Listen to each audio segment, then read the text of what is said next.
Welcome to Backpass with Ras, and this is a special episode brought to you by me, Ras. I hope you are all well, hale and hearty wherever you are listening and watching this episode. If you do not know yet, you can read from the title itself. This one is dedicated to Malaysia in conjunction with Malaysia's Independence Day, which is on the 31st of August. Of course, this will be released earlier, slightly earlier, a few days before that. And on the show, I've got with me, joined from Malaysia, as of course, two guests. First, a person who needs no further introduction. He's been on the show multiple times. We've had joint collaborations as well. In terms of podcast, is Mr. Sivan John. How are you doing, Sivan? Nice to see you again. Hey, Russ. Thank you so much for inviting me on this episode. I'm doing fine. Hope it's all well at your end. I must say that it's always been an honor to be on the back pass with Russ. But on this episode, it's double the honor because your next guest is someone that I would say that is the Malaysian football walking encyclopedia. If you really want to dive into the history of Malaysian football in a very special way, he is the man for the show, and we're so honored to have him. Yes, it's with great pleasure I will introduce our distinguished guest. And Sivan has summed it up really well, calling him the walking, talking encyclopedia of Malaysian football. He's someone who's a journalist who's written for The Star, Malay Mail, Berita Harian, Arena E Magazine, Astro Arena. He was also a former Ballon d'Or juror, and it's none other than Mr. Rizal Hashim. How are you doing, Rizal? I'm surviving, Ras. Steven, thank you for the flattering remark. Thank you for inviting me. I think it is a real privilege to be part of the show. Thank you. Nice, Alright. nice jersey, by the way, Ras. Thank you very much. It's homage to the Malaysian national team. It's not actually a jersey, it's actually a t-shirt that they released at Al Iksan. Okay. Yeah, so I got it off there. But yeah, it's a homage to the Malaysian national team, which I mean most people would have listening to the show know I support. So yeah. So let's get down to your memories, your earliest memories, guys, of watching the Malaysian national team and Malaysian football in general, because it's been going on for years and years, decades even, stretching back. So first of all, what's your first memory of watching Harimau Malaya? So was it in a stadium, in a TV? How old were you? What do you remember? Rizal, you go first. Oh, okay. Okay, you make way for the senior. Yeah. But are you sure Sivan is he Malaysian or Argentine? Stephen is Malaysian, is the Asian. Oh, he can pass on naturalized. a naturalized. Boleh lah, naturalized Argentinian. My first memory of Malaysian football was through reading. Our family, we were avid readers of the New Straits Times and also a variety of other newspapers.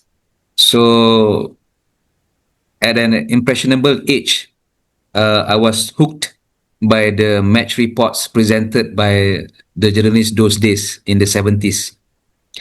The likes of Fauzi Omar, Dan Guenchin, Lazarus Rock, Johnson Fernandez. I mean, it stoked my imagination, and it was not a surprise that and also my late father, he was a real sports fan. In fact, he was a grade 3 referee from Johor, a contemporary of the late Osman Kamaluddin in the 60s and 70s. In fact, he refereed a match that featured the late Datuk Peter Velapan as a player in one of the estates in Seremban, I think. So Seremban, you quite familiar with Seremban, Ras? Yes, very, very familiar. And so my first experience going to the stadium was in 1980. It was the Merdeka tournament. Thanks to the reports by the media those days, I mean, my imagination was really fueled by the previews, written by those legendary writers. And but it was the final of the 80th edition, between Malaysia and Morocco, and we lost 2-1 in the final, and I was seated right behind Chow Chi Kiong's goal. That particular squad was very memorable simply because the late Super Mokhtadari was making a comeback after a series of retirements. He retired before the pre-Olympics in 1980, which Malaysia succeeded in qualifying, but sadly the Olympic Games in Moscow was boycotted by the government. And also the fact that Chow Chi Kiong was making a return, a comeback from retirement, having played in Hong Kong. But we lost 2-1, and I remember vividly the way the Malaysian team performed. I could still remember Datuk Santok Singh, his burly figure, curling in a free kick using the outside of his foot. You know, Wow. Yeah. and whenever Moqtadari made his runs, well, it gave me goosebumps lah. So amidst the kacang and the burger that my father bought for me, gave me the much needed adrenaline lah, for that particular moments that is still fresh in my mind lah. That How was old what were you? I was 10. So now you Oh. know my age lah. Yeah.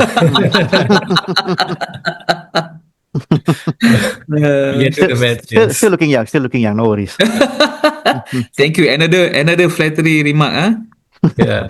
Thank you, Sivan. I'll You- take you to Tanjani was teh tarik later. Okay, Yeah. boleh. Sivan, yourself, your earliest memory? If I could pinpoint to a moment, it will be the final of the 1989 SEA Games. Oh, I remember watching it at my family's home in Alor Gajah, Melaka. I was only 9 years old, so you can do the maths again. And so I'm not too sure. I remember watching the game with my family, everybody in the hall, and of course it was such a memorable final. We won 3-1 with goals scored by, I remember, Ding Kyong Kim scored a goal, and probably Dola Saleh scored 2 goals, if I'm not mistaken. And what I was told years later on, that there wasn't a live telecast game, but more of a delayed telecast. Maybe Rizal can correct me on this. But that was my first ever memory of watching Harimau Malaya. And what a joy it was for us as a country, because, as you know, this was the pre-AFF era, whereby winning the SEA Games gold medal is the most important football tournament in Southeast Asia. yes. And little did I realize that it will take us quite a long more years to come before we might win it again. Don't forget to mention the opponents that night. Oh, okay. I don't thought know you would whether mention it somehow. because I'm not too sure in '89 whether you were still, because you told '96 only became a Malaysia fan, so I didn't want to hurt your feelings. Yeah. 89, I was like, how old was I? I was 5 years old. That young, huh? Yeah. I was still 5 years old. Not much memory. No, haven't been a football fan, so got no clue what's happening. So we beat Singapore lah, Sivan? Yes, 3-1 3-1. against Singapore. I think Fandi scored the Singapore only goal, I think, if I'm not Quality mistaken. goal, and Yeah. it was a good chip from Lim Tiong Kim. Yes. What a beautiful goal. Left-footed chip, yes. Wasn't he still with Hertha Berlin at that time? 89, yes, I guess so. He was, oh no, I think he was back in Kuala Lumpur. Okay, all right. He moved to Hertha Berlin in mid-80s, 86 Oh, and okay. 87. All right. Yep. And Fandi was playing for KL, I think, at that time. Oh, yes. Yes. 89, he was playing for KL. Correct. Fandi, Malik, and K. Kanan. K. Kanan. Yes. The superb trio from Singapore that helped Kuala Lumpur achieve that memorable treble. Yeah. Yep. Okay. Yeah, Rizal, which is your home team? Is your home state? I mean, I was born in Johor, just across the causeway. Not really just across. I was born in Kluang. Okay. But I grew up mainly in Kuala Lumpur because my late parents were teachers Mm. And I grew up watching both Selangor and Wilayah Persekutuan then before they were renamed Kuala Lumpur. Okay. So quite lucky and privileged that Stadium Mereka was not really distance. It was easily reachable. Mm-hmm. So I had quite a few memorable moments watching matches, not only with my late father but also with my fellow footy fans. All right. And any particular club team that you support in Malaysian football? Not really. Not really. And then when I entered the world of journalism, it taught me to be Impartial. objective, impartial, and objective. So I was given the task of covering even the likes of the police team those days, Mm. and also covering FM Cup those days, Division Two, Division One matches. So it taught me, those wonderful moments taught me a lot in terms of covering the game and also covering the technicalities and also the politics of the game. Mm. Ah, So, so right. yeah, it was interesting Okay, to say okay, the okay. least. Yeah, we'll leave those stories for later, or maybe Okay, another episode. We'll see. We'll probably want to get you back on the show again to speak solely on your journey as a journalist. there it is. Okay, all right, no That'd problem. be nice. Steven, yourself, you are a KL fan. Is that always been the case, or have you just been a KL fan? No, I've just been a KL fan over the last couple of years, mainly because my wife is a KL fan. So Uh, ever since she started going watching local football, obviously we always go watch KL games. So I kind of hooked up with the team. I kind of like the camera, the underdog mentality that what KL has. mm, So if you look back over the last 5 years, they're the only team to achieve something other than JDT, mm. which is winning the Malaysia Cup in 2021. And also probably has some of the most amazing story. Put JDT aside lah. I know. I think probably the most amazing story in Malaysian football in this decade alone. So that's how I became a following of KL. And And growing up at the time, I was more or less same like Rizal, very neutral. I mean, even though I was born in Malacca and moved to Shah Alam in the early 90s, of course, at the time, this was Selangor at its peak era, the glorious, packing at Shah Alam Stadium on a weekday, 50,000. So on a weekend, you can see almost like 70, 80,000 people. But it never really caught on me. Probably because when I look at them, I look at Manchester United, I look at these two teams, I feel like, man, I really despise these two guys. So anything against them, I will support. okay, not talking about that. Let's get to the 90s now. Malaysian football in the 90s. So this is an interesting era because if I remember correctly, in the early 90s, when the international FIFA rankings came out, Malaysia were ranked 73 in the world. 73, 70 something, I remember. 73, 74, something like that. They were ranked Yeah. 73 in the world. And then came the match fixing scandal, which jeopardized the whole thing, brought it down. And yeah, then what what an era this was. So let's recap the whole era. I think, Sivan, what you remember of it, first of all? At the start of the 90s, the first memory is definitely the friendly match against England. Oh, Yeah, yeah. that was quite a unbelievable thing to happen in Malaysian football, whereby we were hosting England, who were semi-finalists in Italia 90, still had Gary Lineker leading the attack. Mm, And not to mention the fact that our very own Matlat Marjan put himself in the history books. Not many players in the history against England would have scored two goals. I can only think of two at that time, which was Matlat Marjan and Diego Maradona. So you can imagine how special it was, even though we lost the game. he had to do that. He had to name Yeah, drop. of course, have to, He man. has to drop names from Argentina. Yeah. So yeah, I mean, even though we lost the game 4-2, but to think the fact that we scored two goals, kept it tight, did our very best to contain an England team, yeah, that was my first memory. And then, of course, you mentioned about the match fixing scandal. But before that, there was also the Merdeka Cup that we won in 93, if I'm not mistaken. We beat South Yes. Korea in the final. Yeah, that was the early 90s, I think, was still quite a very interesting times. It was only somewhere between the middle towards the late where things started to take a bit of a wrong turn.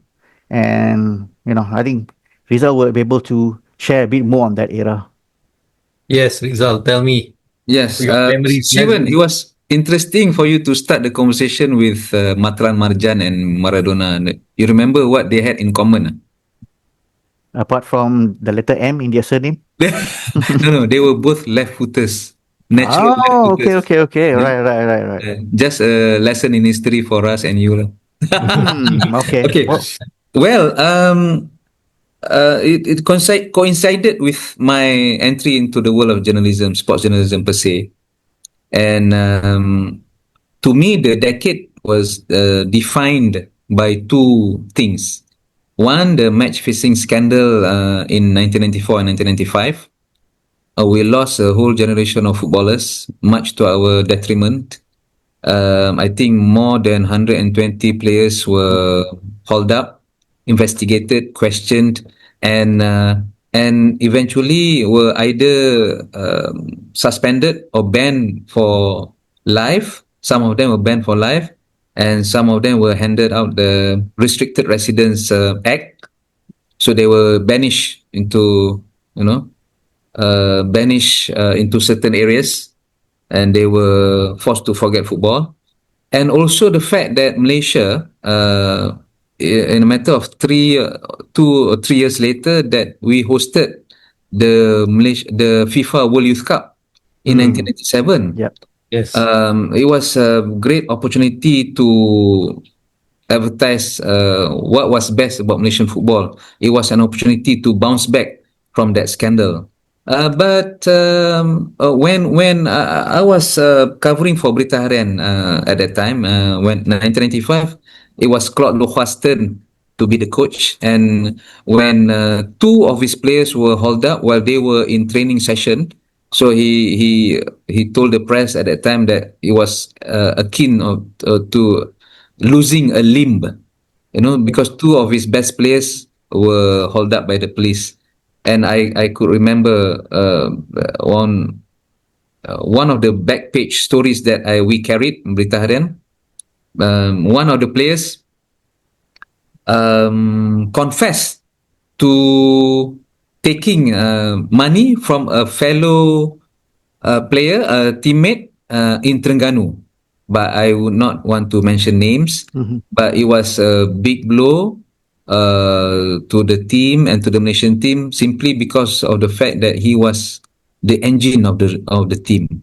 He was also occasionally a skipper and a truly versatile player who could, described by Lohua as someone who could be playing in Europe at that time. So it was crazy those days. It was crazy for me and my contemporaries to be going to FM and listening to what they have to say about, oh, these are the number of players being hauled up, the disciplinary board chaired by the late Datuk Zaman Han, who was a former Director General of Prisons, CID Chief of the Police, and sharing with us the details of what was happening during the investigation. So it was truly forgettable for me as a journalist. It was disheartening, and eventually I was also there was a L'Equipe journalist, Michelle Natshalal, who came over to Kuala Lumpur just to speak to some of us on the bribery scandal. And we were quoted by L'Equipe, the magazine that created the UEFA Champions League and also the the Ballon d'Or award. Yeah. And it was really can you imagine in 1995, after the scandal, we had a match against Japan. Japan at that time was captained by Masakio Maizono, I think, who eventually went to Brazil, and it was a good team. We lost 3-0 and 4-2 in two friendly matches, and there were only, I think, less than 100 fans at the Shah Alam Stadium. Can you imagine that? Oh, Dude, Mhm. at the height of the scandal. So it was. I mean, I've seen the really Malaysian football at its lowest ebb and trying to bounce back. By the time Argentina won the FIFA World Cup in 1997, much to the delight of Sivan lah. of course, that goes without saying. But But Yes. let's but put this into perspective. but In terms but of losing the but I just players. want to share something, Ras. But I Yeah, remember yeah. for a brief moment in the 90s when Coach Wan Jamak took over, there was Oh, yeah. some kind of we had a hope. Resurgence, yes. Yeah, because if I can recall at that time, it was a bit relaxed on the national team. The match fixing is kind of like subdued. Died There was down. no longer much attention given to it, and I think even from the media perspective, there wasn't really much pressure given to the national team because by that point, I believe that we have already gone to three consecutive SEA Games, not making it out of the group stage. So everyone kind of like decided not to put their attention on it. And this was a time where I felt like the national team suddenly there was a bit of a resurgence, especially when during the 1996, the first ever AFF. What an Yeah. amazing run we had. We got all the way to the final, gave Thailand a really good fight in that game. And for a moment, I thought we had hope, like we can finally do it again, win a medal again on in the SEA Games in '97 in Jakarta. But then, when the last game, I still remember seeing that goal going in against, was it Laos or Cambodia, where Laos, Laos. Khairul Osman punched it into his own net. Oh, man. I always felt like that was a pinnacle moment where the death nail was for Malaysian football. Because I think in the years to come, that's when, we started to see a bit of a dark age, lah, if you ask me. Okay. Again, Rizal, going back to my point, I want you to put it into perspective. So, 93, when they were ranked like 73, 74, how strong was that team? And then the scandal hitting them, how many players from that team did Malaysia lose to then so-called, I mean, we would say, no, lose their way because we've lost an entire generation of players. Well, 93, we had the likes of Zainal Abidin Hassan, Dola Saleh, Azman Adnan, Ahmad Yusof, Azizul Abu Hanifah, Malik Rahman. Oh, it was a truly strong team, and the coach was Ken Warden. Hmm. And I think they beat, was it Korea or the Republic Czech, Czechoslovakian team in the final, Sivan? I think maybe you're right. And Dola scoring scissors kick goal. That was in 1993, and they also won not only the Merdeka Tournament but also the Jakarta Anniversary Cup. So that year, Malaysia was a truly regional power, and it was not a surprise that they were ranked. But it was a newly introduced FIFA ranking at that time, Yeah. and by the following year, we had I think none of the members of the squad were hauled up. I mean, they came under investigation, but none of them were punished or sentenced to any form of punishment officially. But the 1994 team by then, Claude had taken over for the Asian Games in Hiroshima in 1994. There was a player who was had to uh, return to Kuala Lumpur to help with investigation in 1994. So that was another major blow. And but again, Sivan, I think Sivan was right when we enjoyed a degree of resurgence for the 1996 AFF Cup. The one Jama actually inherited the team assembled by Luhua. Luhua quit in February 1996, saying that he could not tahan lah the intervention or interference from certain individuals in FAM. You know, uh, and when Wan Jamak took over, uh, I mean, he had his own ideas, and he was also lucky to have the likes of K Sambangamaran, Mm. Yes. being a real utility player with the industrious, creative. It's difficult to be uh, discovering that kind of talent now. He was basically he was able or equally at home playing from various places or Tournament positions MVP, in eh? the on the pitch. Yes, Sivan? It was a tournament MVP, right? 96. Yes, he was the Mm. MVP for the game. I mean, for the tournament. But as you said, the final nail in the coffin for the team in 1997 Sea Games. Um, you know that FAM disbanded the team after that. Yep. I was Yeah, aware of that. and but I knew that Wan Jama would be resigning Mhm. after the Sea Games long before he went to Jakarta, because I Mm. was after one training session.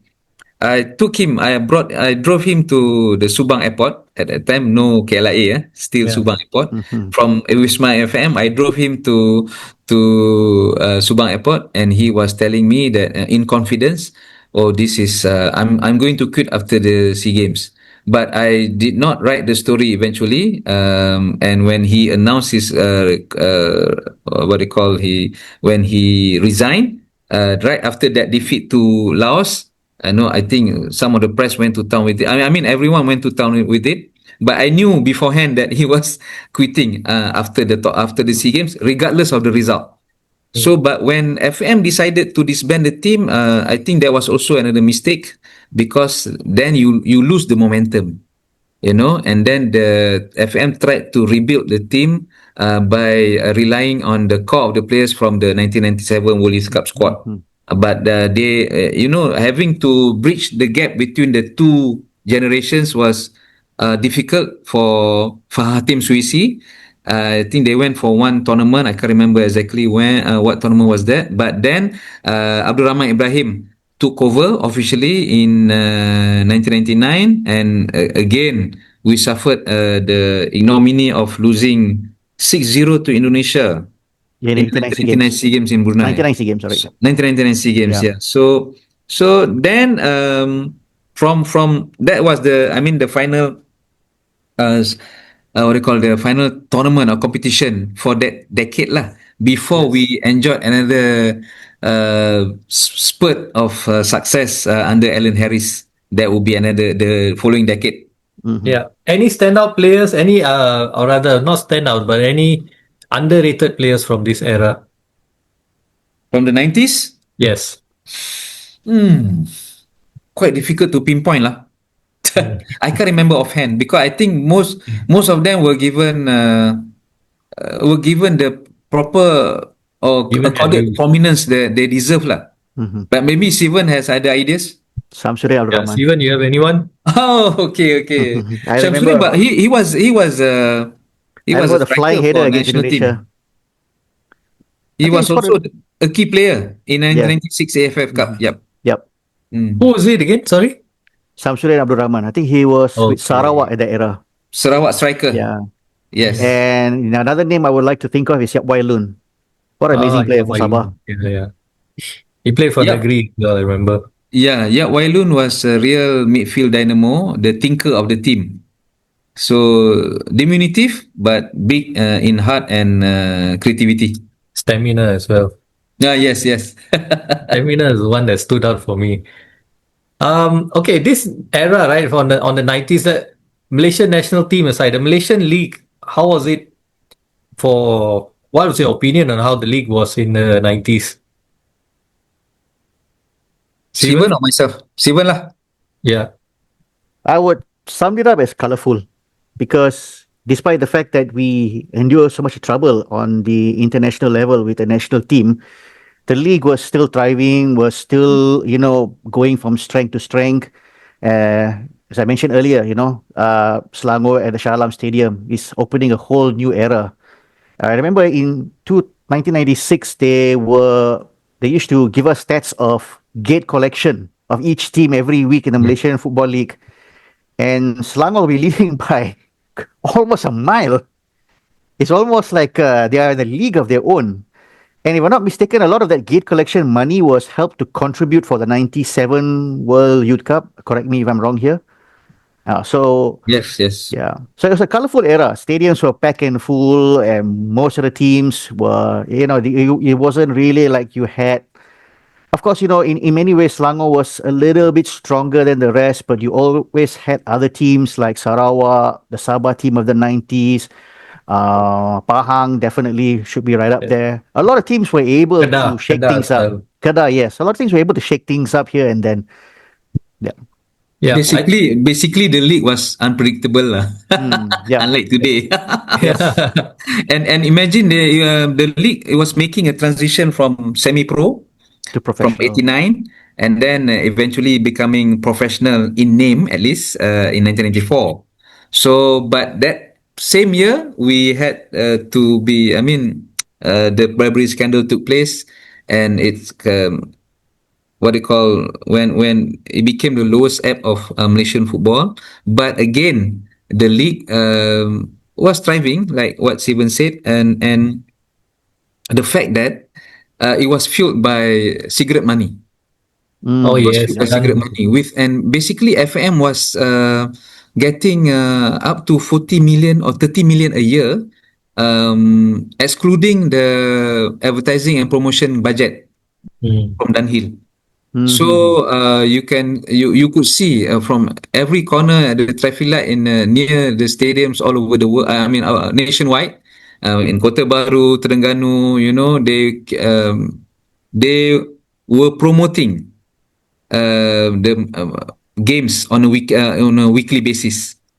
So, and also the fact that the media was active or played a key role in promoting the game, and it was interesting for Steven to remind me of the fact that FAM used to, at the end of every season, they would share the gate collection in terms of statistics and data. They were transparent those days under the stewardship of the late Datuk Sri Paul Moni Samuel as the General Secretary in the 90s, and under the presidency of the late Sultan Haji Ahmad Shah.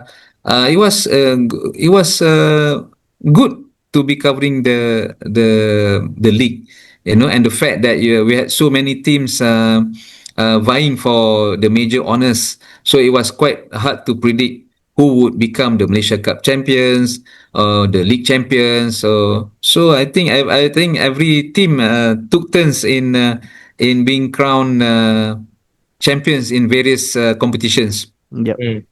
And I think Sivan forgot one team which is special for some of our listeners and viewers. It's none other than, of course, Singapore. What was that rivalry when Singapore was in the Malaysian League? Because I mean, it felt extra special here in Singapore when they won the double in '94. Mm-hmm. But on the Malaysian side, how did you all view the participation of the Singapore team whenever Singapore played away in the Malaysian stadiums? How was that like? Well, I think obviously they were. I don't know the word hatred is the right word to use, but definitely the team that every Malaysian side want to beat lah. Definitely for sure lah.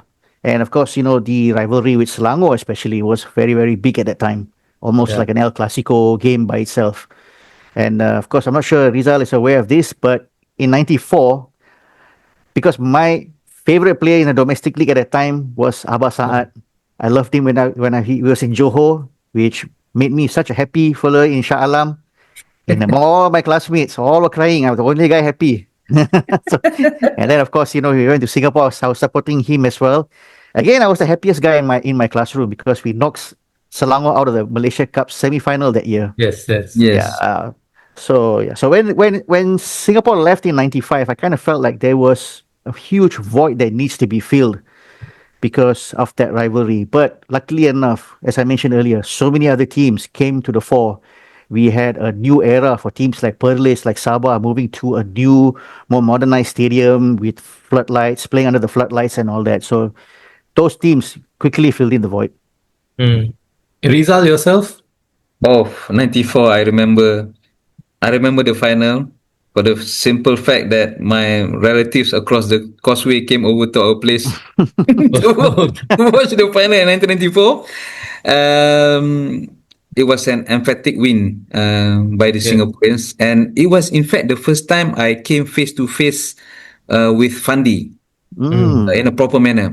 I covered Mhm. the 1992 final for the weekly pull-up for Britain Jago, but it was on the sidelines of the post-match celebration. It was for he won it with Pahang. Mhm. But by the time the 94 edition came, and Fandi, or the return of the prodigal son, Yeah. with Singapore, and his combination with Abbas Saad was out of this world. And I remember the semi-finals against Selangor, because I covered both games in Shah Alam and also in Singapore for Berita Harian. I remember the clanger by the goalkeeper Hassan Miskam. Mhm. And but Singapore truly deserve the title in 1994. With despite having the likes of Zainal Abidin Hassan marshalling the defense for Pahang, and then they had Atapon Buspakom, Vitun Kijemong Kosak as key players in the Abdul lineup. Rahimov Azimut. Azamat, yes, Yeah. Azamat Abdul Rahimov, Yep. the Uzbekistan captain, and was it Igor Shikirin? Was he in the team at that time? No, he came No, the he came season after later in that. 1995. Yes, yes. Yes. Alan Davidson also as well. Alan Yes. Davidson, yes. Yes. Because he was a key player in the 1992 victory for Pahang.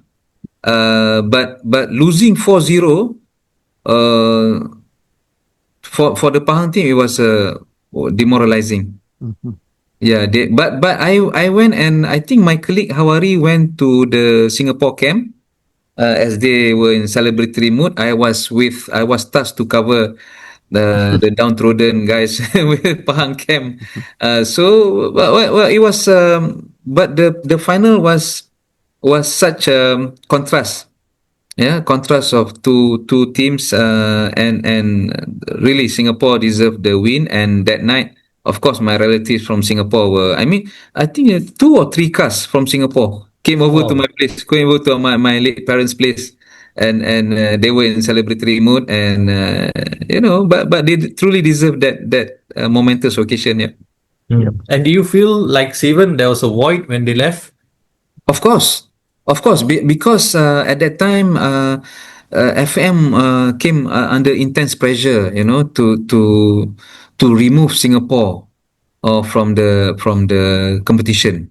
They had a series of meetings, and then we were covering the process, and eventually they said that they believed that the source of all the issues in the match fixing scandal came from Singapore.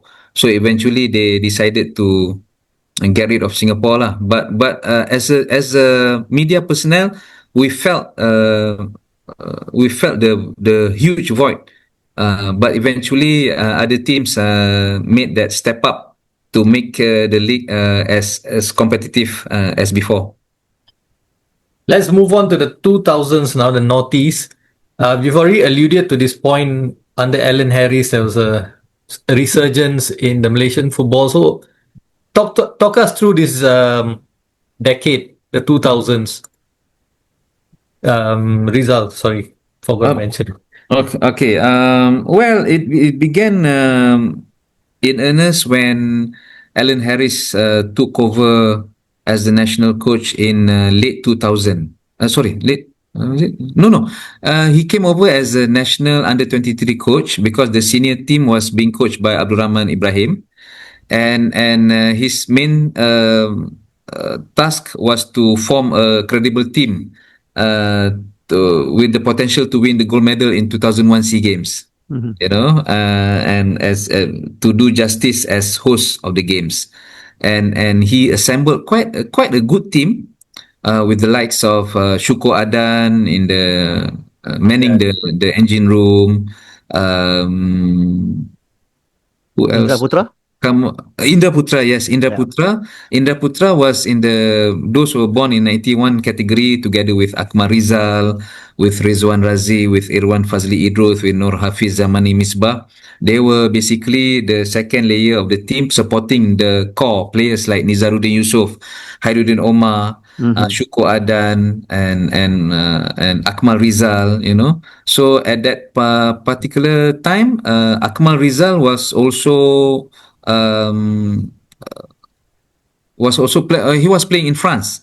He was given the opportunity to play for the Strasbourg nursery team, FR Agino, and he was accompanied by Juzari Simeon. So we had quite I mean some positive vibes for the team at that point of time until we lost to a last gasp goal from the ties. No thanks to that mistake by the goalkeeper lah, Kamal Zaman Mm-hmm. Hassan. Yep. So that you know the Alan and his panel of assistant coaches, which included the likes of the late B Satyanathan, Norizan Baka, they were looking forward to winning the goal because the last time we won the goal it was in '89. You 89, know, yeah. when Bola Saleh and company won that goal. So we lost that, and I remember Alan was lost for words.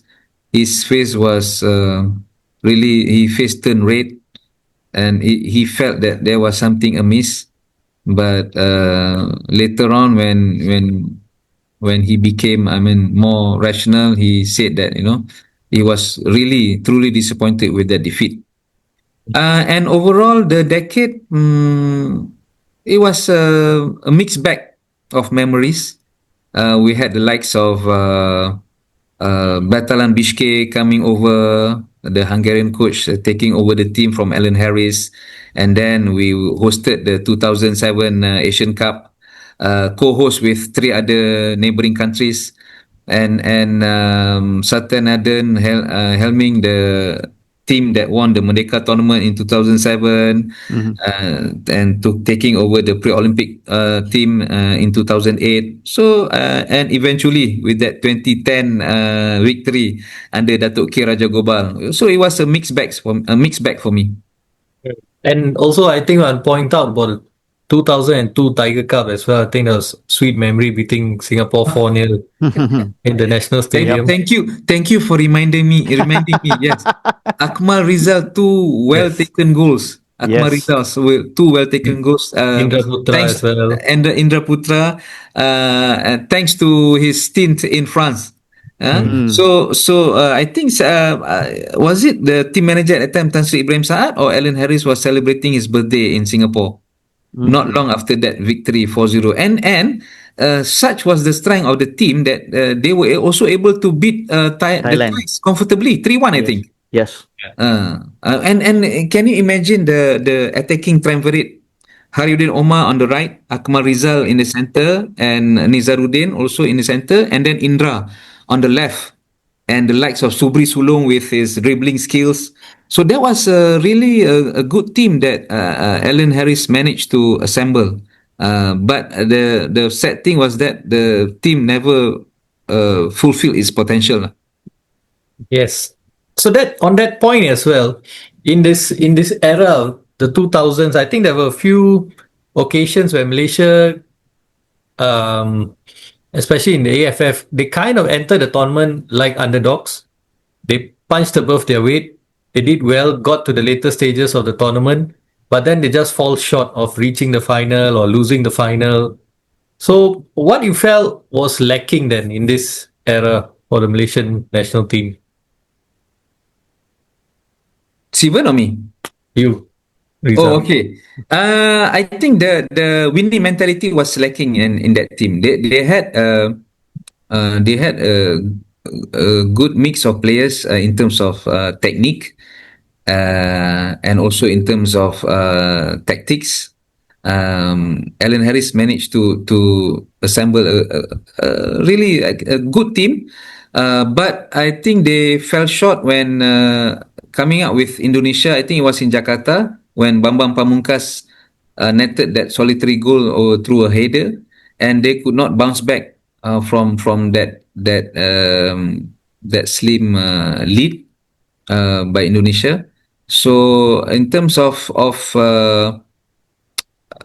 delivering the goods at the crunching time at the when it matters most, they've just fell short, and again being able to punch above their weight like what you said in the group stages, expectations were running high for them to be able Yeah. to win the cup eventually. But again, what they call fate conspired otherwise lah. Mhm. Okay, Sivan, now we'll talk about the 2007 Asian Cup that Malaysia hosted. Compared to the other co-hosts, I think Malaysia had an atrocious time in the tournament. It's completely forgettable. There were a lot of stories around the team not being well prepared. What were your memories, Sivan, of this tournament? When I first got the news that we are hosting the Asian Cup, I was really super excited. And the fact that we had a quite a very interesting group. You had teams China, you had Iran, you had Uzbekistan, teams that are filled with so many world-class players. If you look at the Iran team, you have a lot of the players that were featuring in the 2006 World Cup. I think Ali Daei was long retired, but you had players like Ali Karimi, Vahid Hassamian, Hendrik Temurian. These are all world-class players. So to They were have playing them, in Europe also, these yeah, guys. Yeah. Yeah. and the China team, I think the Sun Jihai was there. And you look at the Uzbekistan team, you have Timur Kapadze, Sherbel Japarov, Maxim Saksky. So to have all these top class players playing in your own backyard against our national team, going up against them, it was quite a very interesting prospect. But I suppose that we were not ready for that level of competition. Um, truly, it was disappointing lah. And still remember the very famous. I don't know whether is it. I don't think it's Rizal who's the one who came up with that headline, but it was a headline that came after the game against China, which I think still resonates well when you speak to Malaysian football fans till to this day. At least that's my view lah. I suppose that we were just not ready yet for that big occasion. What was the And headline, Sivan? tak makan nasi ke? That was Hara Metro. Oh, okay. That was Hara Metro. Yes, yes. Yeah. I was still with the Malay Mail. Yes, at that time. Okay. Yeah. Yeah. But Yeah. I mean, Yeah. but I want to know what's your take. I mean, do you think that it because of the occasion that was too overwhelming for us in such a very tough group? Yeah, but basically it was a tough group. We just could not make that step up. We were just not good enough, and losing 5-1 to Yes. China. Yep. Indra Putra scoring the solitary goal, Yes. and defeat to Iran. I mean, Iran was a real world class team. They had a majority of the players were playing in Europe. Mm-hmm. And how do you compare them with the best of nation had to offer? Mm-hmm. And also the 2007 Asian Cup series marked the birth of Ultras Malaya. Mm-hmm. So a very small number of fans were claiming to be ultras, but the disappointing part was that Norizan Baka could not form a team that was able to do justice as host of the Mm-hmm. tournament. And with what made it more, I mean, make matters worse was the fact that Jovan Vieira, at one time the coach of the youth team and the 20 team Mm-hmm. in 2004, 3 years before, and he eventually led the Iraq team to the title. Can Mm. you imagine? Jovan Vieira was removed 11 days, I think, before the under 20 Asian Championship in Kuala Lumpur, in Malaysia, in 2004, and eventually replaced by Datuk Kira Jogobal as coach. And but 3 years later, he was guiding the Iraq team to the Asian title. Mm. So I mean, that was quite a paradox, lah. That's good. That's good. That's one way to put it. Mm-hmm. Yeah. Okay, about in this era, before we round out this era, you mentioned Alan Harris. Any other key players? This I open up to the both of you. Feel free to step in. Any key players or coaches or administrators in Malaysian football in this era? Zamani Nisbah. I'll never Or forget the first 45 minutes of his performance against Brazil. Some guy called Rivaldo was in his pocket. Not kidding, huh? I Some guy remember called him. Rivaldo. I heard about him. I heard about him. I heard he's in Barcelona, won Ballon d'Or, going to win the World Cup. But in that game in Bukit Jalil, when I was there, I went to watch the game. For 45 minutes, I couldn't see where he was. Turns out he was in Zamani Nisba's pocket. Yeah, I remember him. I remember Then Zamani. another name that I will never forget from the era, Rosti Talib, our very own, Yes. a hybrid of Roberto Carlos and John Arne Riese. Left-footed, very powerful left-footed set-piece specialist. What a player. Set piece specialist. And you know what? His nickname was Hmm. Gixie. Was Oh, given by okay. Alan Harris I Okay. see. because he considered Rosdi was with his left sweet left foot was equally good as Ryan Giggs, Hmm. except for maybe he was lacking in speed lah, you know. Mm. But he was such an influential figure at that time. He was also captain. But in 2001 also I remember now that I remember the pre-World Cup competition in Doha. The first leg was in Doha. The second leg was in no, sorry. The first leg was in Hong Kong. The second leg was in Doha. That was the moment when Akmal Rizal scored his debut goals for the country in the two nil win over Hong Kong. So I remember the deputy president at the time, now Al Sultan Abdullah, making a remark. The two goals were made in France. Hmm. Uh, but Yes. it was quite a good outing for the team, having to bounce back after that 5-1 defeat to Qatar in the opening match. Mhm. Mm. So and also when you spoke about Zamani Misbah was making his debut against Hong Kong as a right back. Mm. As a right back at the time, before he was, I mean, he was good enough or intelligent enough to be playing across the back four. Mhm. Mm. So when he was putting Rivaldo in his pocket, that was in 2002, just before they won the World World Cup Cup. in Yokohama. You Yep. Yeah. remember that 2002 match, the friendly match? Ronaldinho almost scored a free kick.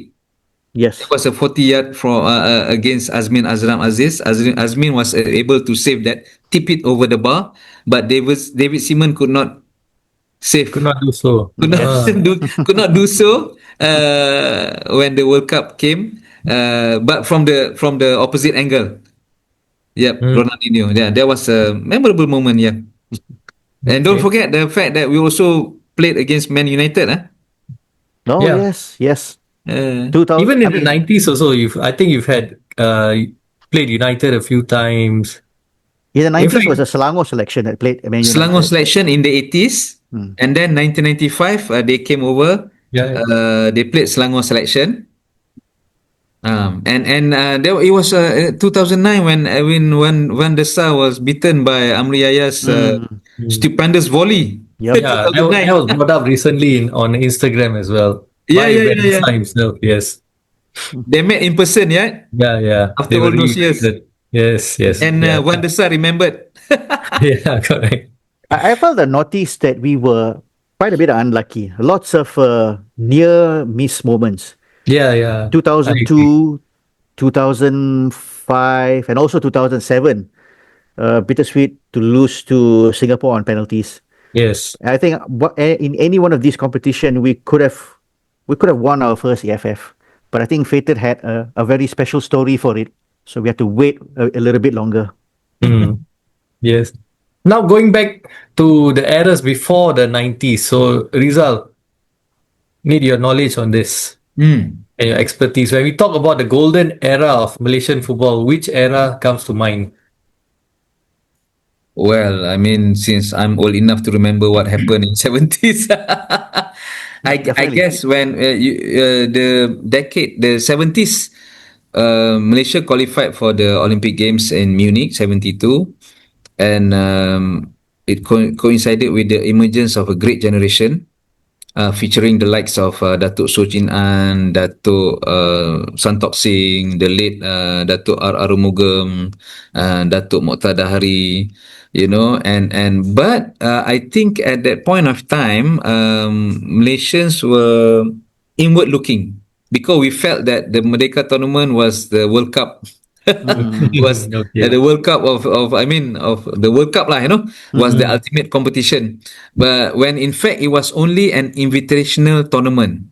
Yeah. Mm-hmm. So we tried to. I mean, we were given the impression that as if when we won the tournament, it was I mean the ultimate title to be won. So I think it was a misconception lah. We were it was a false hope, but the fact that we qualified for two Asian Cups, the old format in '76 and also 1980.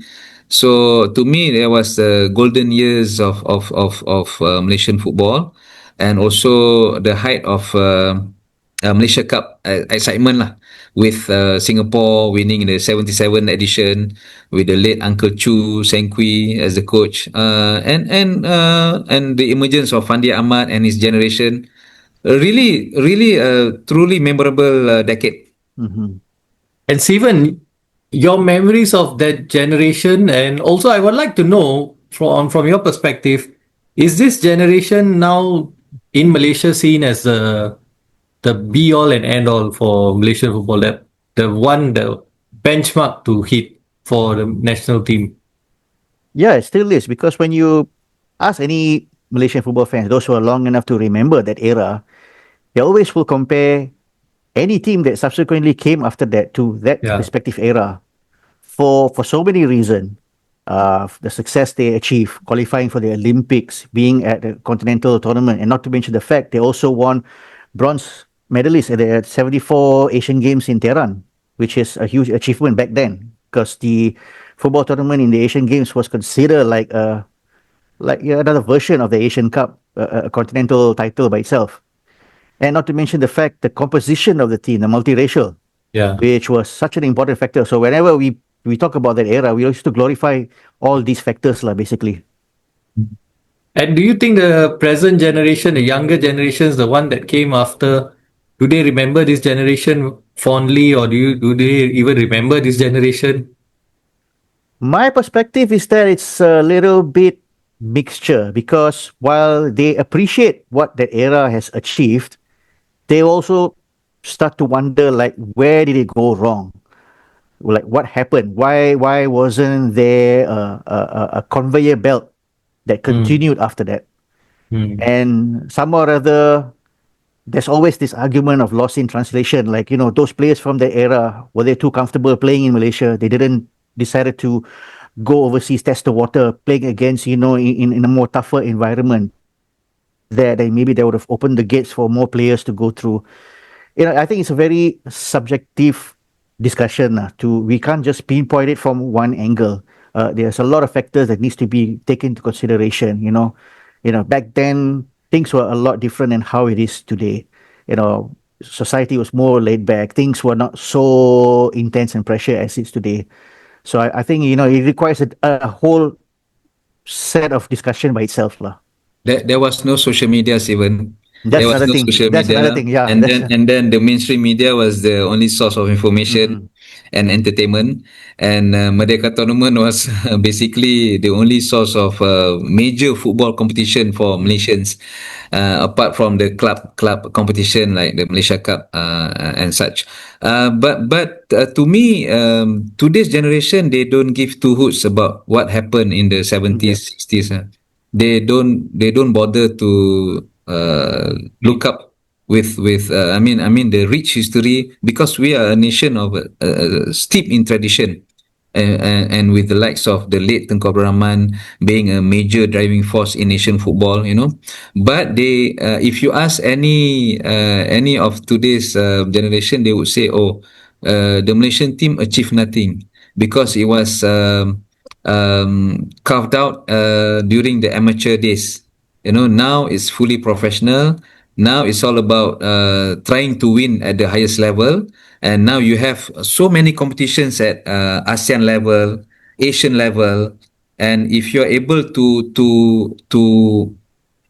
win those competitions, and then they will be considered as their greatest accolade. Then they would put aside all the things that transpired or took place all those decades ago. That's why it's important for the media to keep on chronicling football objectively. because we need to know where we stand today was due to what happened decades ago. You know, and when Sivan pointed out the fact that those generation from the 70s, the likes of Chin An, he did not take up the challenge of going overseas. You know, but a few like Wong Kang Fu, Chow Chi Kiong, Yip Chi Kiong, they went to Hong Kong. Yep. You know, Hong Kong, but none of them were bold enough to try their luck in Europe. You know, Mm-hmm. unlike Cha Bam Kian, their contemporaries. Cha Bam Mm-hmm. Kian, Yasuhiko Okudora. Mm-hmm. Okudora went to Cologne. Yes. And siapa ni? Bam Kian went to Germany with Leverkusen. Mm-hmm. Was it Leverkusen or another team? Yeah. Mönchengladbach. Okay, but then they became the flag bearers. They set the standards for. And you look where Japan and Korea are now today, Mm-hmm. Yep. as opposed to Malaysia, and even the likes of Arif Aiman Hanapi. To me, he has no business playing in Malaysia. That Yeah. kind of talent must be exported. Yes. You know, must be they must start playing against better opposition on a weekly basis rather than on a regional basis or occasionally. You know, so in order for us to make that step up, we need our best players to be playing overseas. Mm-hmm. They should try at least to go to Japan or even the Middle East, where you can have halal food. You know, there should be no excuse for any professional footballers to be pitching their tent overseas. You know, and also to raise our profile further, instead of being cooped up in the local environment and culture. Mm-hmm. That's quite a nice amalgamation because you brought the past and the present together. I love Uh, doing that. yeah, thanks. But also, before we head off to the present generation, are there any underappreciated or forgotten heroes from the years before the 90s? So Wow, there were so many this lah. can That be one all the I way back to can. the 50s, to the I, 60s. I Oh, don't know. Maybe this one I need to pitch about Rizal because I always ah, felt that the players from the Borneo side, they apart from James Wong and Hassan Sani uh-huh, and Peter Raja, uh-huh. there wasn't really much of representation when it comes to the Malaysian national team during the 60s, 70s, and even the 80s. I think we saw a lot more prominence that came in the 90s. But what about during those era? Yeah lah. Come to think of it, I can't name any offhand lah. There you But go. there was also Tony Wong. Mm-hmm. Tony Wong, I think related to James Wong. I can't figure it out lah. But yes, in the 80s, they had Razali Zinin was also a Sabah playmaker. They were quite strong, but only at home. They were poor travelers. You know, Mm. but if you ask me now, I can't remember. I cannot be dishing out the names offhand, the first 11. But those days, all the mainstream newspapers, they used to carry the lineups, you know, and even the names of the referees of every match. You know, those Uh, were the days lah. mm. I think when Okay, it comes so to refereeing, we produce quite a lot of prominent referees. I mean, can say world class, good enough to even officiate in at World World Cup Cup. level. Yeah, Yes, we had the likes of Nazri Abdullah, Captain Halim Abdul Hamid, and last was Subkidin Muhammad Saleh in the 2010 South Africa edition. I think one of the best ways to keep on promoting the Malaysian name in world football is through producing referee. more referees lah. We Mm-hmm. need we need to have more referees. Singapore has done quite well. You know, they have Shamsul Maidin. They had one referee. Was it George Supaya? Yeah, George In Boy. the George Supaya, yeah, in Yeah, '74, I think. yes, Mm-hmm. 74 World Cup. So, yeah. in terms of producing world class talents in refereeing, Singapore is far ahead than Malaysia, which is a sad thing because we have the resources, we are not managing the talent well enough. Mm. That's why we keep on facing controversial decisions on a what they call Okay, weekly basis. Mm-hmm. okay. So, any names that stand out besides those from the Borneo region? You want to give a shout out to um, from the 50s, Well, 60s? I mean 50s, 60s. We should mention the likes of Robert Cho, Gani Minhad. Mm-hmm. Um, Two of them went to Europe. They even watch. I think they even train with the Eintracht Frankfurt team. Mm-hmm. And the goalkeeper of Frankfurt team, Wolfgang Ferian. So Robert Cho named his son after that guy, Okay. Ferian Cho. Robert Cho was a Malaccan attacker. He played in the 1957 and 58 Merdeka tournament. It was at that time was still a schoolboy, and also Ng Bun Bi, for the fact that he was equally at home playing as a badminton player. He went on to represent the country in rugby, Ah, badminton, and Wow. football. Can you wow. imagine that kind of accolade, that kind of distinction? A very rare distinction for someone to be able to play for the country in three different sports. Ng Bun Wow. Bi, Dato Ng Bun Bi. Amazing. That Amazing. is that's certainly someone we deserves a shout out. Oh yes, Not really many yes. people remember him, but Oh yeah, yeah, yeah. thanks for putting his name out there, Rizal. Okay, now the present day Malaysian national team. How do you describe the current state of the Malaysian national team, Rizal? Is it truly a Malaysian team? That's Good. that is also something I am lost. Um, I'm detached. I'm detached with the Malaysian team now because of that. But Sivan is a big. I know Sivan is a big proponent of this whole naturalization process that's been going But on. but yes. but do you know who was the first person in terms of the Malaysian football spectrum to actually give a voice for this idea of a player to be naturalized? No, who's that? He's the guest in our show. Rizal. Why? Well, the whole Uh, idea, I thought it was for a short-term yes, measure, yes. A and stopgap not measure. short stopgap, and not to be hiring mercenaries to be Mm, playing for the country, because when in fact I proposed for to FM at that time Christian Yeah. Bekamenga playing for Negeri Sembilan. He was at that time just under 23 international with Cameroon. So I Mm-hmm. proposed, hey, why not? If he meets the requirement or the all the FIFA necessary FIFA eligibility rules, why don't we hire him as a naturalized player? Because by then it was a common thing in global football. But then it was such a hot issue that it was debated in Parliament.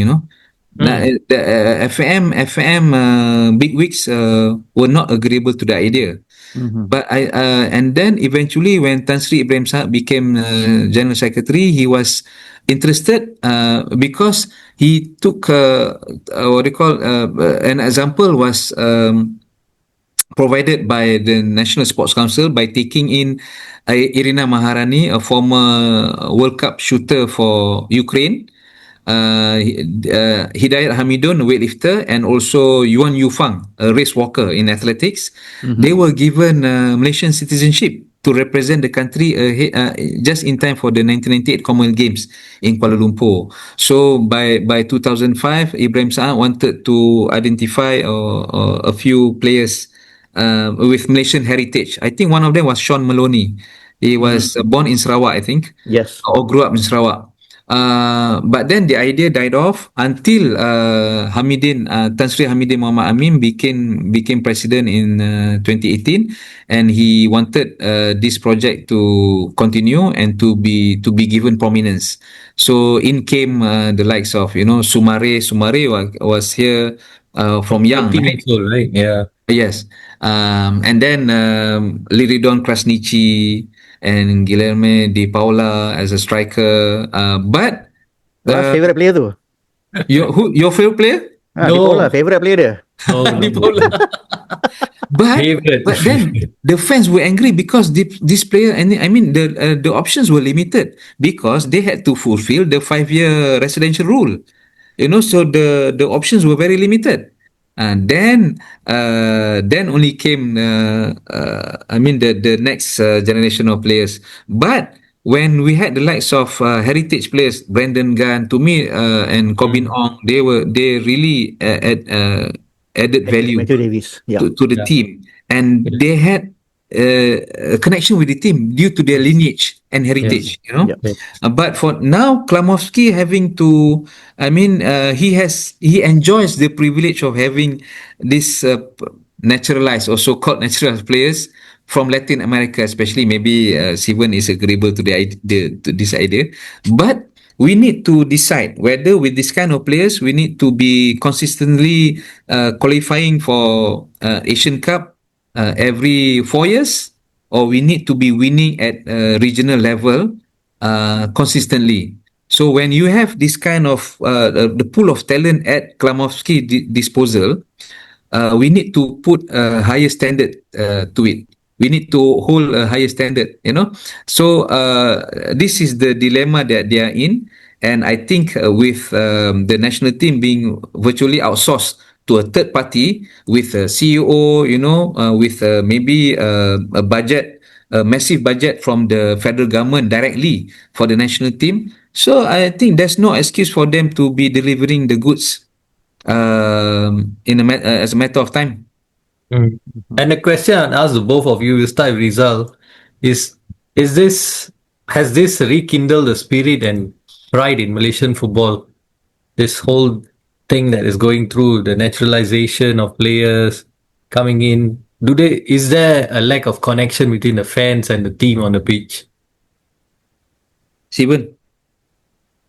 Depends which Steven fans first, you ask. okay. It depends which fans you ask. Like what Abang Rizal mentioned earlier, the younger generation, they don't really uh, have feelings for what was happening in the past. It's all about what we do today. And so with this current team, the fact that we can beat Vietnam easily 4-0, we're almost like having one foot already in the 2027 Asian Cup. As long as we continue on the right path, we are going to be there. This is what exactly they want. And as I mentioned many times, when it comes to naturalization, regardless the player's background, it is still a stopgap measure. The long-term measure is always to develop a pool of talent locally. We need more of the Arif Aiman, the Faisal Halims. We need more of that than, not saying that we have anything against the Brendan Guns, the Matthew Davies, or the Polo Josues and all that, but we need more of this rather than that. That should be the ultimate long-term plan. So it depends who you ask. You ask the younger generation, I think they are more upbeat with this whole idea because, they find the players very attractive, very interesting, because we're living in such a globalized world. But as I found out even from my social media and also interaction with people from who grew up watching Malaysia in the 60s, 70s, and the 80s, they don't see the connection there, especially when they look at the different personality in the national team. Mm. Yeah. Yeah, Yourself, Rizal, what do you feel? people my generation, they scoff at this idea lah. They Mm. just cannot see any connection, especially my senior journalists. Those who grew up really covering the likes of Motadari, they could not see any connection. They cannot connect themselves with this team. But then again, if you were to move forward, nothing else matters. But when you win, you don't see whether it's Figueredo or Haval or Brandon Gunn or Corbin Ong, but it's about Malaysia Yep. winning that match. So if we can resign or be resigned to the fact, or we accept that as a fact of life, and as long as we are able to qualify for the Asian Cup, I think it's good enough, Yep. good excuse for Malaysia to be supporting the Harimau Malaya team. Mm-hmm. But again, it's a matter of perception, and this must be narrated correctly by FAM, and with the support of the federal government, it can be a sign of success. Then again, without dismissing the need to develop our local talent, that's where the National Football Development Plan comes in. We need to be teaching them. We need to be producing the local players. You see, because now, even as we speak, there is a huge gap between the national team and the under 23 team Yes, correct. held I was by going to ask you on that. So, yeah, Nafuzi Zain. So, by right, they should be the direct. I mean, they should be supplying the the team, talent, the feeder. the feeder team for the national team. But that's not the case. If we see when they competed in the recent AFF Under 23 Championship, there's still a huge gap between the under 23 side and the senior team due to the fact of the presence of these naturalized players. So do we need are we open enough to have naturalized players from Latin America also to be playing for the under 23 team, or we need to develop a long-term strategy involving naturalized players, and we start identifying them from young. Mm-hmm. Maybe we identify a pool of players from Africa, for example, or from Latin America, and what do you call for them to come over and play in our league, and for them to fulfill our residential rule.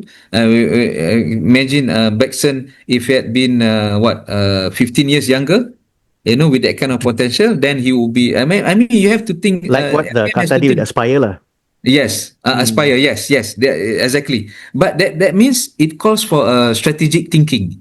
So, do we need to have that kind of pool of players as young as 14 to be playing here and to be fulfilling the criteria, residential rules, and eventually playing for the country, or can we be accepting a whole bunch of 25 players of all naturalized heritage players with no local homegrown talent as part of the team. So, I mean, this decision will have to be made by FM with the support of the fans as the biggest stakeholders in the country.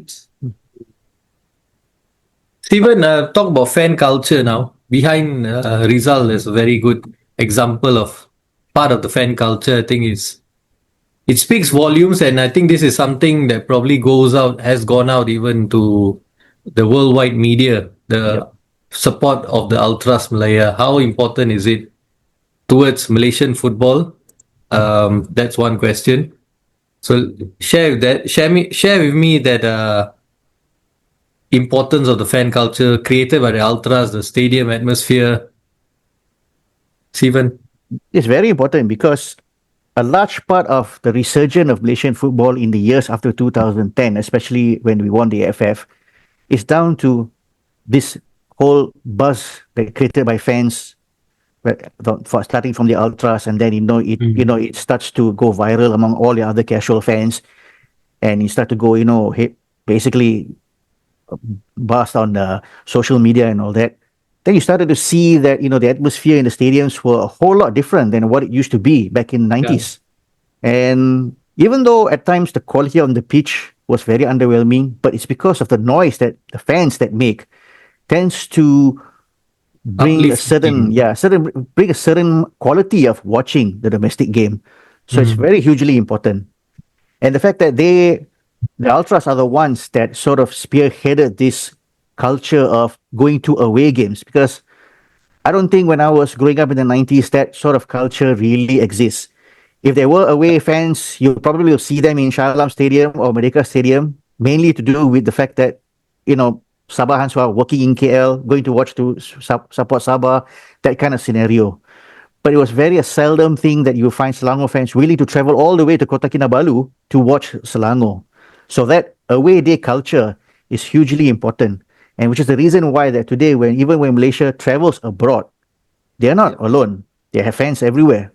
I was there, privileged enough to watch the 3-3 draw against South Korea in Doha, and at times it didn't feel that I was in Qatar.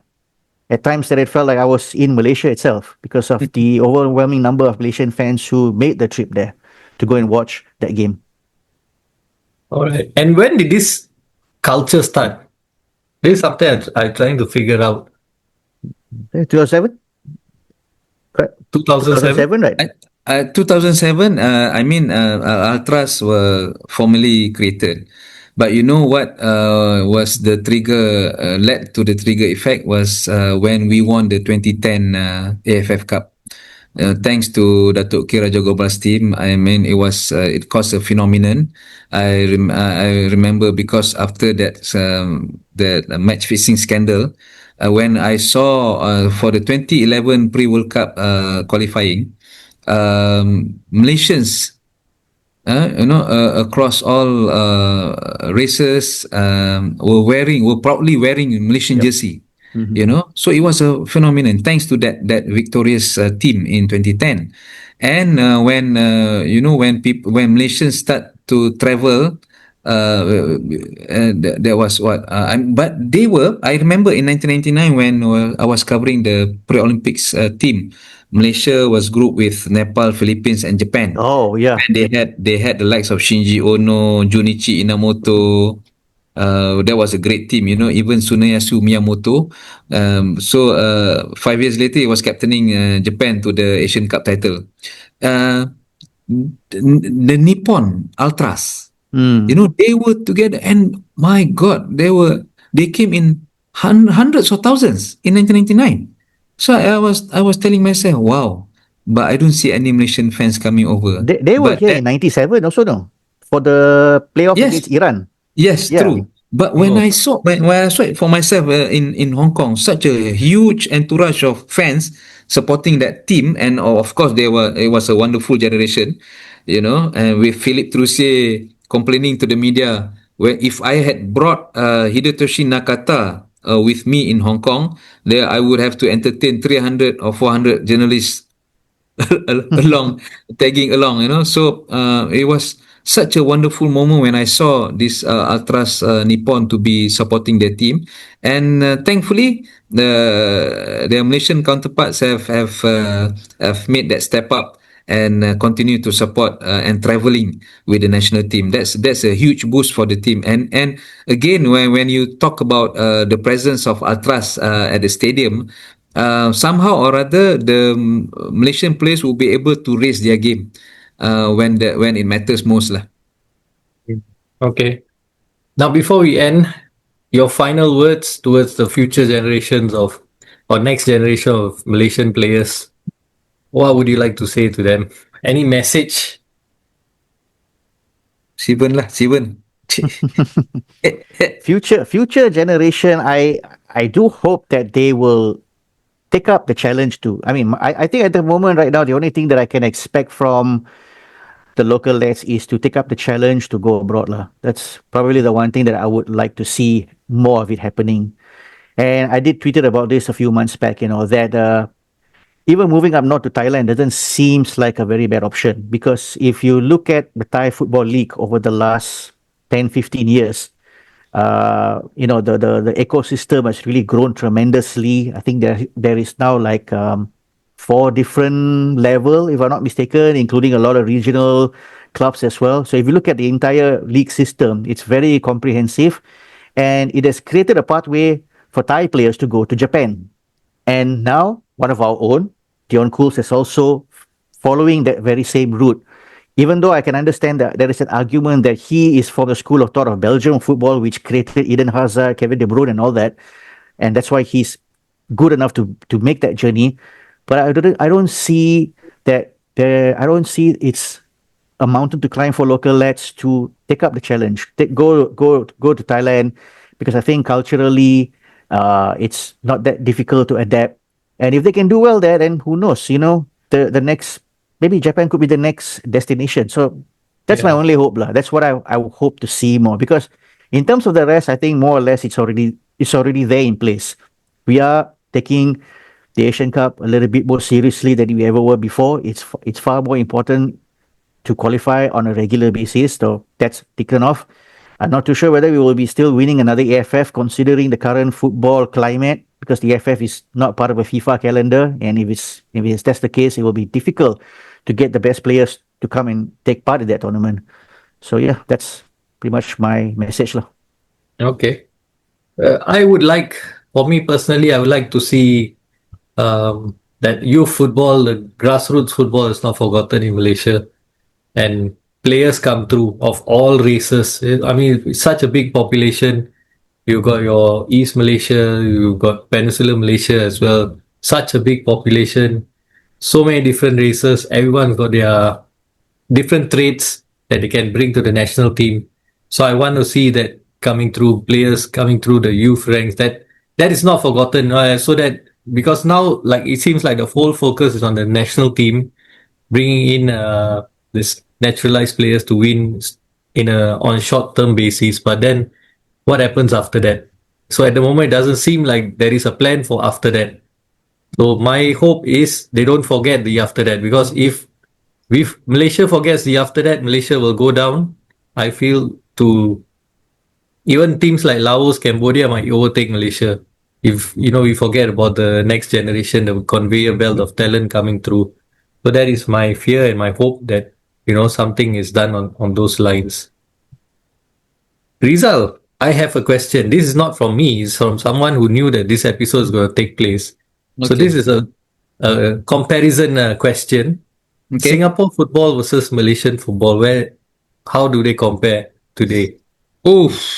Oof. Yeah, Now, of course, I think in terms of appeal, I mean the commercial appeal and the fan. If you look at how Negeri Sembilan being able to attract up to 25, almost 26,000 yeah, fans. yeah, So the league is still thriving despite being predictable. yeah. When most fans are expecting JDT to be winning the 12th league title on the trot. Singapore, the biggest challenge is the fact that it has a small population, but the quality of players they were able to produce those days, is it really that hard for them to emulate? So I remember the likes of Hasnim Harun with his sweet left foot, Nazri Nasir, Abbas Saad was naming his 11, first 11, the best 11 that he had played with, mentioning the likes of David Lee, Steven Borhan Tan. Busama, and whenever Singaporean players, the likes of Safwan Barudin, and then Haris Harun.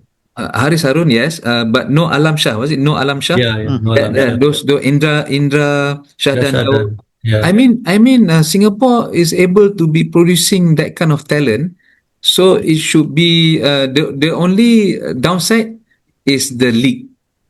It has yeah. to be, I mean, commercially appealing, and but for Singapore to be competing at the same level and level playing field as Malaysia is hard to compare, because Mm, Malaysia is lucky enough to be able to have at least two leagues, one the Super League, and one is the Semi Pro League, to be able to attract the crowd.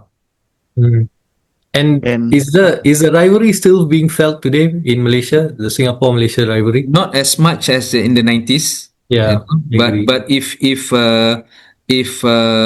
I mean Singapore is able to produce talents such as the names that I mentioned before. I mean, there will be a great rivalry to be rekindled.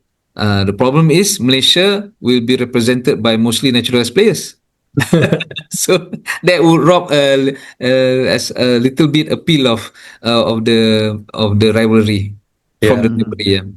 And something interesting I want to share with the both of you is that in Singapore today, in terms of the rivalry you speak about, it would have been unthinkable in the 90s and the noughties, but in today's time, there are many people who walk around on the street wearing the Malaysian national team jersey. Singaporeans, young kids, teenagers, they're wearing the Malaysian national team jersey and they're walking around. You Are they would Malaysians working in Singapore? no, no. Or They are local they are Singaporeans. local? They are Singaporeans. They are not wearing the Singaporean jerseys. They're wearing the Malaysian national team jerseys. Can you imagine that? Like I said, you've been unthinkable Have in you the spoken to 90s. them and asked why? I've never stopped one person and asked him why, but I'm always perplexed. I should ask someone why, Yes, but yes. it's I don't know. I feel it's that shows you the extent of the rivalry is no longer it no longer exists. Which is sad, lah. Mm. I mean, Because actually, we also had, remember the Ovaltine Cup and then the Causeway Challenge. I think mhm. Batalan Bishke, and then Yep. we were basically linked, forever linked by the Causeway Bridge, and also the history of Fandi Ahmad playing in Malaysia, the likes of Kek Kanan, Malik Awab, all the best players from Singapore were playing in Malaysia. So to be, I mean, that tradition has to continue, but at the same time, Singapore must also be able to do justice to their history. Mhm. Okay. I just want to add something here, lah, because what I find is that one of the things I realized is that Singapore, in the years following after 94, they probably have achieved far more bigger things than they did in 1994. I But know a somehow or few. other, they still go back to, oh, we won the double, say 1994. But that's just a domestic league and a domestic cup. You guys won 4 regional titles. You should be celebrating that a lot more than what you accomplished in 94. But I somehow or other, despite the fact that I remember last year, on the 30th anniversary, there was so much of buzz about, that accomplishment in 94. I don't know whether in 3 years down the road in 98, where Singapore won their first ever international trophy, will there be a similar buzz or not? Mm, Considering the fact that was the only Singapore team without any help from outsiders. It was yeah, yeah. yeah. Yeah, yeah, true, true. But yes, that's also true. For Singapore, I think the benchmark is the 1994 team that won the Malaysia League and Cup. It's not the teams that won the EFF AFF Cups. Cup. I don't know whether is it because people felt that okay, it's not actually Singapore because we had all the naturalized players, but until today, it's very tough for people to give an answer. It's just the appeal of that 94 team still holds strong among Singaporeans, especially those who watch them play and grew up watching them. So the Yes. appeal of that team still holds strong till today. But the audience is entirely different now. I Yeah, mean, you have Mm, to cater for the whims and fancies of the younger generation. yeah. That is how the game remains relevant to the young. So and also the way content is being consumed nowadays. So I mean, all federations across, across the region, they have to be able to attract a new crowd, Mm. and for them to have much needed staying power to remain in love with the game. mm. Yeah, that's true. So that's a True, true. challenge for all, as you've mentioned, in Yes. the region. So, thank you very much, gentlemen. I think it's been insightful, it's been thorough. You've shared your memories, your thoughts, and it's been a very long episode as well. I hope everyone listening and watching this do not get bored. I hope you are entertained. And yeah, Rizal, we'll have you back on the show again. I want to know all the juicy bits and pieces of journalism that you've gone through in your life as a journalist in Malaysian football. Perhaps you can speak a bit about Singapore football as well when if you had the chance to cover football here. Yes, But yes. yeah, so certainly looking forward to having you on the show again. I'll be Sivan, happy of to do so. course, yes. Sivan, of course, we'll come up with another topic where we'll collaborate. Sure, Okay. sure. We'll No speak. problem, man. No Yeah. problem. So a final word, of course. Happy Hari Merdeka to all Malaysians Oh listening in. yeah, yeah. Yeah. Betul, betul. Jangan Yes. lupa. Yes. Itu jangan lupa. Selamat Hari Yes. Merdeka. Yes. Yeah. Selamat Hari Merdeka is going to be such a long weekend for us. So hopefully Yes. Enjoy the long weekend. your episode is going to keep me company this weekend. I'm looking forward Yeah. to that. All You, right. you see, Sivan, because and Ras will be celebrating at least for another 2 weeks. The Mm. whole Merdeka month, Yes. which will culminate with the Hari Kebangsaan Hari. on 16 Yeah. September. Yep, Yes. yep. The interesting fact is also 16 September, Singapore had joined Malaysia all those years ago. Yes, yes. Yes. Yes. So that's another part of 1963. history. Yep, yep. Yeah. Okay. This has Okay, been Hari gentlemen. signing out. Ciao. Good Ciao. night. Good night.